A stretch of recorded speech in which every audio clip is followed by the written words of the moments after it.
Hey everybody, my name is Emily. This is probably the first time you've ever been on my YouTube channel because it's not a popular YouTube channel and no one ever comes on here. So I thought I would explain a bit of my American Idol experience from this past fall. A lot of my friends have been asking what happened, and I figured this would be an easier way to just tell everyone at once than individually tell a bunch of people a bunch of separate times. So if anyone asks in the future, I'm just gonna send them a link to this video so they can have the whole ins and outs of everything. To begin this story, I actually never went to one of the open calls. I had been to an open call for The Voice before, but that was about it. I hadn't really ever pursued going on a singing show other than that one time for The Voice, and then another time for a producer invite they had for The Voice. Basically, one day I was texting my friend Ethan and I was like, hey, crazy thing, what if I sent in a video to American Idol and just like tried auditioning? And I was like, don't tell anyone, I don't want anyone to know. And I sent him the video I was going to send in, which was a cover of Someone You Loved by Lewis Capaldi, and he was like, absolutely do it. And I was like, okay. So I was at work that day, so I couldn't have sent it during the day, so I was gonna wait until that night and send in an email with my audition. That night, I actually get an email from an American Idol producer. She had seen me on Instagram and she asked me to actually come and audition for the producers, the executive producers. She had seen the exact video I had sent to my friend that I was going to send into American Idol on my Instagram, which is just so crazy. So I never got a chance to send that in. I was like, okay, so I'll do it. We set up for Nashville. Well, then I ended up moving to Michigan for a short amount of time. And I was like, hey guys, so sorry, I actually can't try out because I moved to Michigan and there's no way for me to get to Nashville. And they're like, come to Chicago and try out. And I had honestly pretty low hopes because, I mean, I like singing, and do I think I'm American Idol material? I don't know, but I was like, what the heck, might as well. So I drove to Chicago from Michigan and I did the executive producer audition. I watched a bunch of people not go through and I was like, there's no way I will if they don't. I ended up getting past the first room with the producers, and then I went to the next room with the executive producers and they had me sing the same songs again. They ended up giving me a ticket to the judges round, which was crazy. I didn't really understand what was happening. They asked me what my favorite judge was, and then they were like, okay, well, you're gonna meet them in person. I was like, wait, what?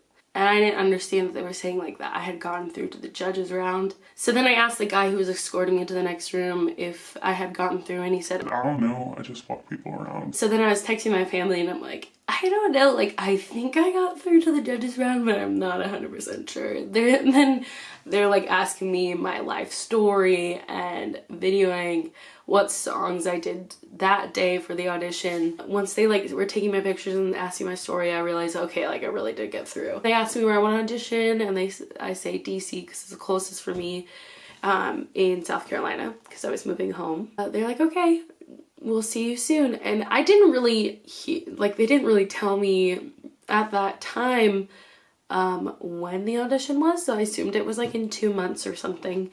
And then I was emailing with a producer and she's like, okay, well, so excited for you to audition in a few weeks. And I was like, well, what? A few weeks? I thought this was like, I thought I had a long time. Anyway, so then I prepare my songs and we drive down to DC. We stay overnight. They have 2 days of auditions and I was the second day. I was so nervous. It was the night before, and then all of a sudden I checked my email and they're like, call time has changed. It was originally 7, but now it's gonna be 6. And I was like, oh my gosh. I had brought so many people with me. I had my sister and a bunch of my friends, and we had a bunch of kids with us because my friends have kids and so does my sister. So I was like, oh my gosh, we're gonna have to get the kids up so early because you have to be camera ready in the morning. Like, you have to be prepared to be filmed the minute you show up. And I was like, frick. I mean, I don't know how many hours I slept. Maybe, I don't know, at max 4, probably 3. And we wake up in the morning, I get ready, we all rush out to the door, out of the door, rush to the door, rush out the door, go to my audition. There, you know, we're waiting in a line to get our tickets, and it's so freaking cold outside. I mean, the sun wasn't out. It was the end of October, so it was freezing. So we're just getting our stickers, and then we go into the holding room. Pretty much the whole day was an absolute blur for me because, first of all, I was exhausted, and second of all, American Idol is an emotional experience. Like, when you see people crying, I was one of those people. Like, I was crying. Okay, I cried a lot. Anyway, so they were pulling me all sorts of areas for social media content, for filming, for the like behind the scenes stuff. You know, you see people dancing around. We had to do that, which was hilarious. So we had to like jump around to really quiet music while like trying to be pumped, but it wasn't like really working. And then I had some interviews with some news stations. They took me for the story portion of my interview, which was definitely exhausting. For many of you who know me will know that my nephew passed away from SIDS the end of 2018, well, July 2018. That was a big part of my story. With your normal everyday life friends, they don't really ask you details of the day, like what happened, like what was the day like, you walk me through it. So, you know, when you're doing this kind of thing, you're walking a stranger through something that's happened that's so personal that you don't like to relive. There was a lot of crying involved, but my main thing was sharing my stories. I wanted to help families who have gone through something similar see that you can have hope afterwards, and see how incredible my sister is and her family, and how, you know, we've had so much hope in the midst of everything. And so yeah, I saw my family a short amount of time, and if we were getting filmed. So then finally they're like, okay, Emily, it's your time. And I'm like, my time, like actual time for audition? And they're like, yes. And I was freaking out because I was like, I can't believe this is actually happening. I just felt like an imposter. Like I did not deserve to be there. They brought me up. My family had to come separately because they had strollers, so it took them longer. So they were rushing me, getting me mic'd, and I was like, this is so crazy. I can't believe this is happening. So yeah, they're filming me. I hear the guy before me. He gets a yes, he comes out, and then I'm waiting, and they're like, okay, go, go, go, go. So I walk in the room. There's Luke Ryan. I know his name is Luke Bryan. I know it's not Luke Ryan. Okay, my apologies. Let's move on. Katy Perry and Lionel Richie. I just kind of blacked out. Honestly, there's not a lot that I remember about that moment because it just felt surreal. And they asked me my name, you know, why I wanted to be on the show, and I explained a little bit about my story. Started crying, of course, because it's emotional, and I was tired. Then I sang them an original song called Fix This. After that, Luke Bryan said, well, we're already impressed, you're amazing. Then they asked for a cover, and I sang I Can't Make You Love Me. Katy Perry was like, oh my gosh, I love that song, I'm gonna cry. And I was like, I'm gonna cry, you're gonna cry, we're all gonna cry. I was trying to act chill, but it wasn't chill. And I ended singing it, and at one point I held out a note, and Lionel Richie and Luke Bryan both went, wow, out loud. And I was like, this is so weird. At the end, Luke Bryan said, you know, a lot of people come in here and they sing the songs that they think we want to hear. And he's like, but you know, you really showed emotion, and you know, what you have is not something that can be taught. It's a gift. And I was like so blown away that they said that. Katy Perry had some like constructive criticism. She just said, you know, make sure my emotion is steady throughout. And I was like, good advice, totally agree with you, awesome.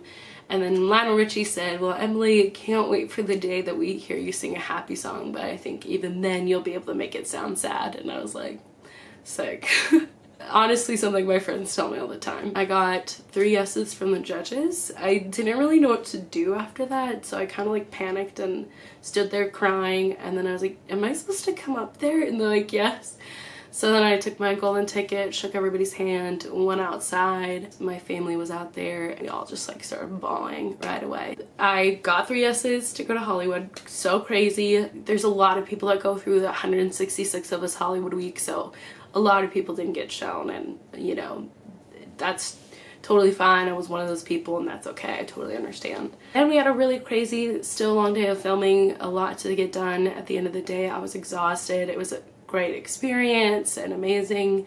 Met Ryan Seacrest, and he held my hand, which was comforting, not in a weird way. He was being nice. And then we went home, and we had about a month until Hollywood week. My parents decided to come with me because they had Miles and they wanted to see my brother while we were in town. When we got there, it was crazy. My parents got there first before me, so I flew all the way to California by myself, which I've done a billion times, so it wasn't a big deal. Tried to find the guys in the airport that were part of production. That was a struggle in itself. Met a bunch of amazing people at the airport. I was so like intimidated again, felt like what am I doing here? Then we went to the hotel, we had a briefing. I saw some people from my audition city, which made me so happy because they were incredible people. Connected with amazing people the next morning. Call time was 6 o'clock. We had to be ready at 6 for filming, and then we had breakfast. We had like the breakfast crew. Some of the people in there were just Sam, Amber, there is Demi, there's more people than that. I can't think of names right now. But it was amazing. We were like the breakfast crew, making sure everyone had vitamin C. And then we went to the first day of filming, and I was supposed to go the second day, and I ended up being the first day. I sang Dancing on My Own by Robin. They had to say why we were the next American Idol, and I said something like, I know I'm not the most technically gifted person, but I know how to move people with my voice. Lada, whatever. Yada yada, not lada. So I sang my song. I felt super confident, honestly, in my performance. My mom did a secret voice memo so I could hear myself later, and listening back, I didn't miss any notes or anything, and there was a lot of emotion in it. So I felt really proud. I got a standing ovation from most of the contestants, and I cried, of course, because I was exhausted and it's emotional. End of day 2 came, and we ended up doing Eliminations, and I was the last group up for Eliminations, which means it was very late at night. I was super exhausted. I didn't end up making it through. I got cut the first round of Hollywood week, which they interviewed me afterwards, and again, a common theme, I was crying. I was like, I don't know if I'm crying because I'm exhausted or if I'm actually sad I got cut. I really don't know. I met incredible people that week. Eliana, oh my gosh, incredible. I met so many people, I can't even think of all their names, but I loved, everyone was so freaking nice. The crew was so nice, producers were so nice, the contestants were so nice. I had the best experience. It's like, I would say it's hard, like rejection's hard no matter what, and I felt really sad about it. Oh, my friend Lydia, I almost forgot. My friend Lydia, I met Lydia for like 2 seconds. Oh my gosh, wait, Genevieve. I love Genevieve. I met my friend Genevieve. She's incredible. You'll see them. You've already probably seen their clips. But I also met my friend Lydia, and I was feeling pretty down, also extremely exhausted, that I got cut the first day, and I was walking out the streets of LA and I heard someone singing, and I was like, I swear, is that Lydia from American Idol?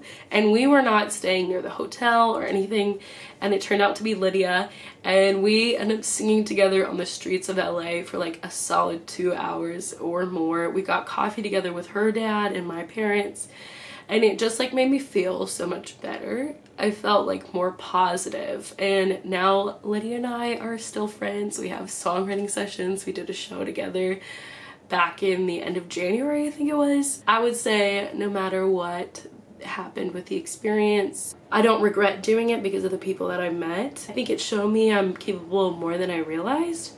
And when I did get cut, a lot of the parents were coming up to me and they're like, I don't understand why you didn't make it through. Yours was my favorite audition. I was crying, and like contestants said that too. I think that really helped me feel a little bit better about getting cut. And you know, I don't know why I got cut. It's just wasn't my season, and it wasn't what they were looking for, and that's okay. It doesn't define me.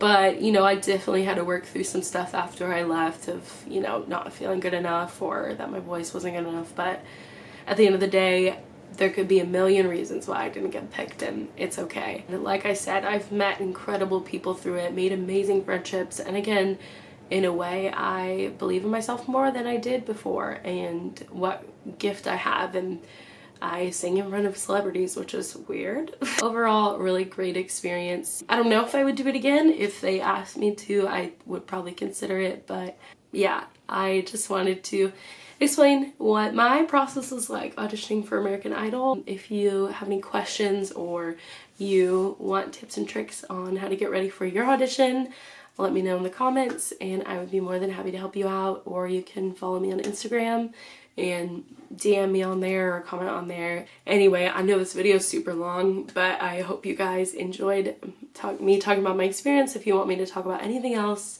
let me know. But I hope you have a wonderful day, and if you're getting ready to audition for American Idol, I wish you luck. All I can say is have fun with it. Don't get in your head and be yourself, and you'll make great memories. Take pictures. You're allowed to take pictures. I did not know that. Take pictures and videos. You're allowed to. You just can't post it till the show is aired, okay? You'll regret not having it. Take pictures with your golden ticket, because I did not do that. Anyway, so I hope you guys have a great day, and thanks for watching. Bye.